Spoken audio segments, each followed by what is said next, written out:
বাসমতি চালের ভুনা খিচুড়ি রান্নার রেসিপিটা বলছি। প্রথমে তেল এবং পেঁয়াজ ভাজি করার পরে তারপরে যাবতীয় যত মশলা, গরম মশলা আছে সব 3 রকমের ডাল দিছি। 3 রকমের ডাল দিয়ে অনেকটা সিদ্ধ করে নিয়েছি, কারণ বাসমতি চাল বেশিক্ষণ পানিতে জাল দেওয়া যাবে না, সেই জন্য ডালগুলোকে মোটামুটি আগে সিদ্ধ করে নিতেছি। অপর দিকে গরুর মাংস ভুনা রান্না হচ্ছে। তো সেটাতেও মানে আমরা কষে আসছি, ভুনা করব। ডালটা অনেকটা মানে হওয়ার পরে তারপর আর বাসমতি চালগুলো দিলাম। বাসমতি চাল আমার একটা ছোটো কাপ আছে একজনের, আমরা 2 জনে খাবো, সেই জন্য 2 বেলার জন্য আমরা ওই কাপের 6 কাপ নিচ্ছি আর কি চাল 2 বেলার জন্য। আর পানি আমরা দিব হচ্ছে ওই কাপেরই, একই কাপের, ওই মাপটা ঠিক রাখতে হবে, তাহলে ভুনা হবে না কিন্তু। তো ওই কাপের 10 কাপ, জাস্ট ডাবলের থেকে একটু কম আর কি। তো 10 কাপ পানি দিব আর কি। তো এই এখন নাড়াচাড়া দিয়ে একটু করে নিলাম। এখনই পানিটা আমরা দিব, প্রায় হয়ে মানে কিছু কষে গেছে আর কি। তো গুনে ঠিক 10 কাপই দিচ্ছি আমরা। 10 কাপ দেওয়ার পরে তারপরে সেটা একটু পানিটা বলক আসার পরে বা ফুটলে, পানিগুলো ফুটলে তারপরে একটা ঢাকনা দিয়ে ঢেকে তারপরে ওটার মধ্যে একটা ওয়েট দিয়ে রাখছিলাম যাতে বাতাসগুলো না বেরোতে পারে। তো এভাবে 10-15-20 মিনিট বা আধা ঘন্টা রাখলে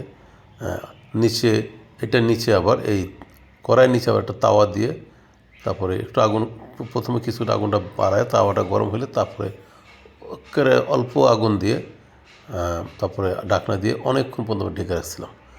পরে আশ্চর্য হয়েছি, তারপরে আমরা দেখি একেবারে মানে হোটেলে যেরকম বোনা হয়, কোনো চালের সাথে কোনো ভাতের সাথে কোনো ভাত লেগে নেয়, একের ঝরঝরা।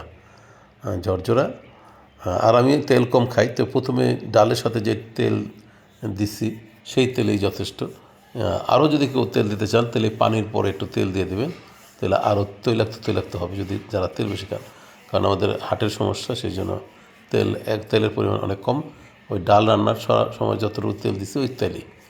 অত ইচ্ছা যদি কেউ ঘি দেন আরও টেস্ট লাগবে, এই এখনই ঘি দেওয়ার সময়। আর মশলাগুলো যা আছে সেই ডালের সাথে দিয়ে দিছিলাম মশলাগুলো, পরে আর দেয়নি। ওখানে যথেষ্ট মশলা আছে।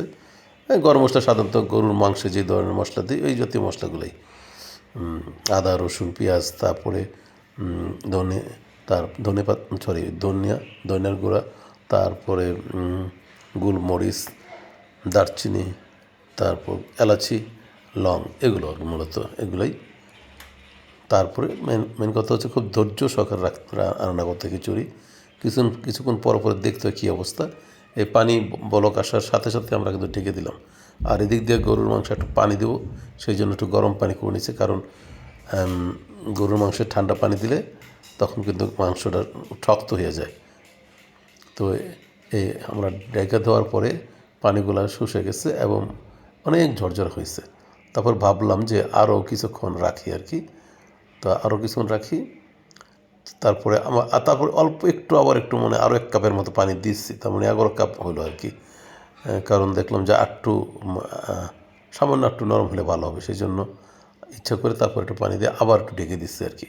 সেটা প্রয়োজনে পরে দেওয়াটাই ভালো আর কি, লাগলে, হ্যাঁ, আগে বেশি না দিয়ে। তো না দিলেও পারতাম, কিন্তু আমার আবার একেবারে একটু নরম না হলে আমি আবার খেতে ভালো লাগে না, এই জন্য একটু নরম করার জন্য আবার একটু পানি দিয়েছিলাম। তারপর আবার ঢেকে দিচ্ছি, ঢেকে দেওয়ার পরে আবার ঢাকা দিয়ে দিলাম, যাতে ওই যে আগুন অল্প করে দিচ্ছি। তা এখন ফাইনালি হয়ে গেছে, দেখলাম যে অত্যন্ত ঝরঝরা, তারপরেও অনেক ঝরঝরা। আমরা দেখতেছি যে না, আর সাধারণত খিচুড়ি রাঁধতে গেলে দেখছি নিচে লেগে যায় বা পড়ে যায়, কিন্তু এর মধ্যে একটু কিন্তু নিচে লাগে নাই, কারণ ওইরকমভাবে আমরা সতর্কতার সহিত হালকা তাপে রান্না করছি, একটু মানে দাগও পড়ে নেই আর কি, বা তেলের মধ্যে বা খিচুড়ির মধ্যে। এদিক দিয়ে মাংস হয়ে গেছে, আমরা কিছুক্ষণ পরেই খাবো। আমি আমার মেয়ে কিছুক্ষণ পরে আমরা খাবো। ওরা আবার চিংড়িও পছন্দ, ও আবার আলাদাভাবে চিংড়ি বাছছে, সেটাও খাবে।